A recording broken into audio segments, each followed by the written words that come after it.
Fala galera, então voltando aqui com os direitos políticos, nós vamos falar agora nesse bloco sobre capacidade eleitoral ativa e capacidade eleitoral passiva. Duas situações extremamente tranquilas. Já deixo uma dica, não, um recado. Se você errar uma questão inerente a isso aqui, eu sou o primeiro a lhe matar. Eu vou com ânimos necande pra cima de você, macho. Beleza? Porque é o seguinte, isso aqui é tranquilo demais. Porém, a incidência disso aqui em prova é algo gigantesco. Então você não pode errar de jeito nenhum capacidade eleitoral ativa e capacidade eleitoral passiva. Mas obviamente vamos colocar aqui os detalhes, tudo bonitinho, para você não ter nenhum problema na hora da sua prova. Então vamos nessa. Então nós vamos começar falando aqui sobre a capacidade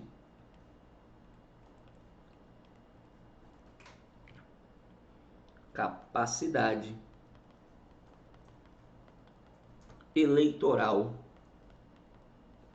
ativa. E quando eu falo sobre a capacidade eleitoral ativa, eu estou me referindo à capacidade de votar. Beleza? Então, quando eu falo de capacidade eleitoral ativa, eu estou falando da capacidade de votar. Só que aí vem a Constituição e fala bem assim, ó. O alistamento e o voto são. Vem cá. Eu estou falando sobre direitos políticos.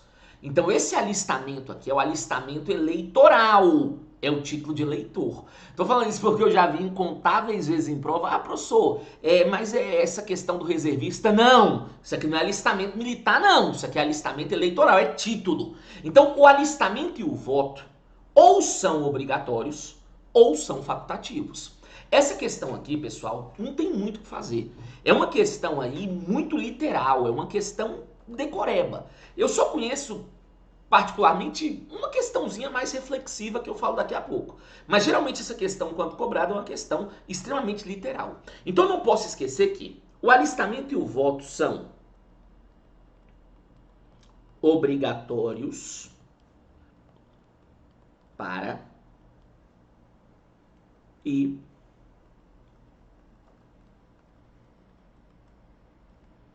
facultativos para. Então vamos lá. O alistamento e o voto são obrigatórios para os maiores de 18 anos e facultativo para maiores de 16, menores de 18 anos, para os maiores de 70 anos e para os analfabetos. Beleza? Então, o alistamento e o voto são obrigatórios para os maiores de 18 anos e facultativos para maiores de 16, maiores de 18, para os maiores de 70 e para os analfabetos. Como eu falei, a única questão mais reflexiva que ele pode cobrar acerca desse assunto é geralmente quando ele fala do analfabeto. Que ele vem e fala assim, gente, olha, o analfabeto ele tem a discricionariedade em tirar o título, de fato. Ele tira o título se ele quiser. Só que ele fala assim, olha, porém, uma vez tirando o título, ele estará obrigado a votar nas próximas eleições. Mentira.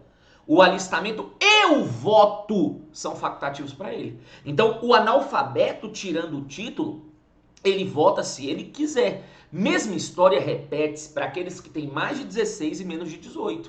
É tanto que na época da eleição você pode ver que tem uma propaganda eleitoral assim, ó. Para você que tem mais de 16 e menos de 18 e já tem o seu título de eleitor, embora o voto lhe seja facultativo, exerça a cidadania. Sim, eu gosto de decorar propagandas políticas, beleza? Propagandas de uma forma geral. Meu filho tem o mesmo vício que eu. Né? Vai começar, tá tendo... algumas situações ele ama decorar. Pai, agora vai passar tua propaganda. E essa propaganda fala isso. É coisa de malucos. Filho doido, doidinho é. Muito bem, mas olha aqui. Então, quando nós falamos de capacidade ativa, estamos falando da capacidade de votar. Isso aqui, como você pode perceber, é muito simples. Agora, nós temos, além da capacidade eleitoral ativa, a capacidade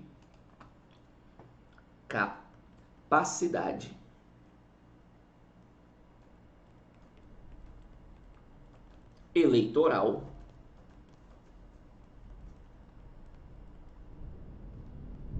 passiva.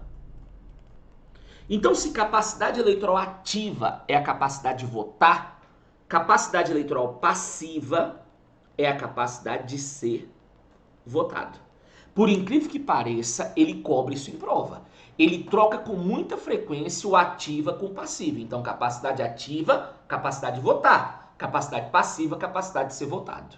Agora, para que você possa ser votado no Brasil, a nossa Constituição, ela vai exigir, então,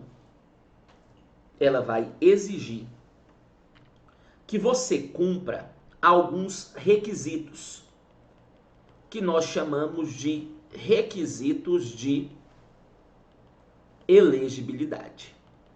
Beleza? Então, esses requisitos aqui são os requisitos colocados, exigidos pela Constituição, para que você possa ser eleito. Agora, detalhe. São os requisitos previstos na Constituição. Leis podem acabar fixando outros requisitos e fixam outros requisitos. Porém, nós não estamos estudando aqui leis infraconstitucionais. Então, não precisamos ficar perdendo tempo com isso. Beleza? Então, quais são os requisitos previstos na Constituição? Vamos lá? Primeiro, nacionalidade brasileira. Então, deixa eu te explicar, pessoal.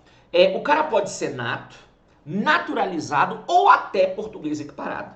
Porque como você aprendeu lá em nacionalidade, o português equiparado, ele tem status de brasileiro o quê? Naturalizado. Beleza? Claro, eu sei que nós temos aqueles cargos lá do artigo 12, parágrafo 3º, que são privativos de nato.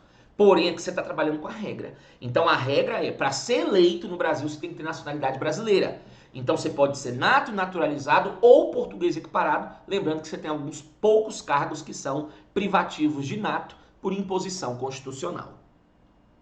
Você tem que estar no pleno exercício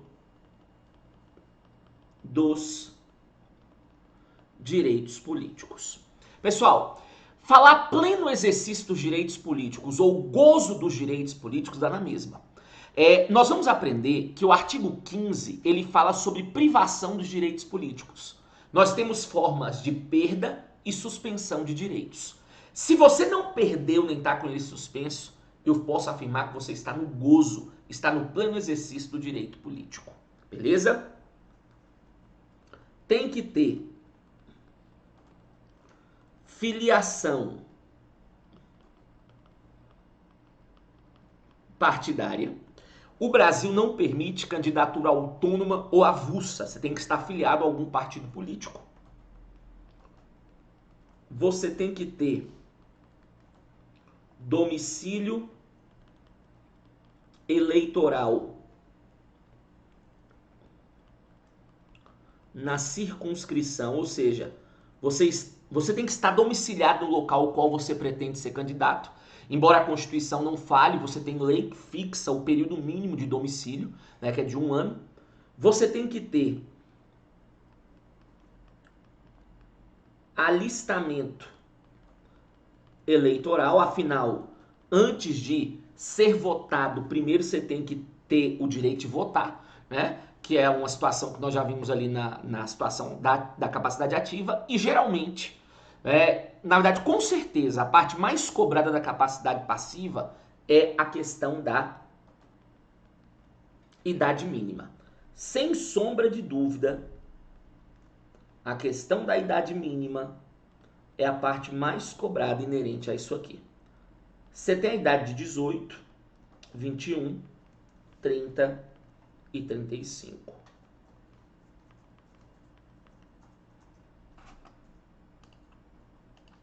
(18 anos é a idade mínima para ser vereador. 21, prefeito, vice-prefeito, deputados e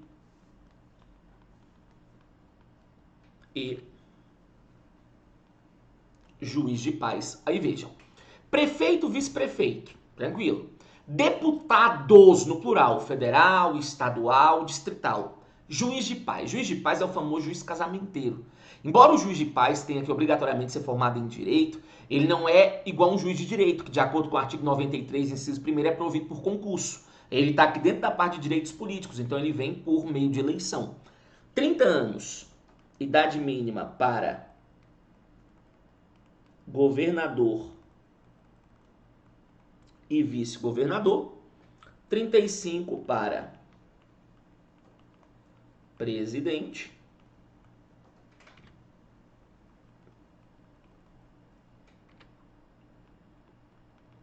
Vice-presidente e senador.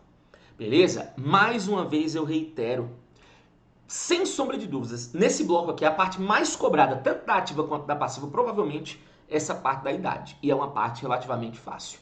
Agora, só um último detalhe para eu fechar isso aqui. As idades, em regra, você comprova no ato da posse, porque é o momento que você torna-se investido no cargo. Então, por exemplo, eu posso ser eleito presidente da República com 34 anos, desde que no dia 1º de janeiro, que é o momento que eu tomo posse, eu tenha 35, salvo exceção para o vereador. Antigamente, para o vereador também era com 18. Porém, hoje, também era na posse, desculpa, mas hoje para o vereador é com o registro da candidatura. Então, hoje o vereador, o candidato, ele tem que ter 18 anos no registro da candidatura. Os demais é no ato da posse, beleza? Então, com esse bloco aqui, nós falamos sobre capacidade eleitoral ativa, que é a capacidade de votar, e capacidade eleitoral passiva, que é a capacidade de ser votado. Uma parte muito cobrada e uma parte muito tranquila, portanto você não pode errar isso aqui de jeito nenhum em prova. Beleza? Bons estudos, boa revisão e eu volto daqui a pouco. Valeu!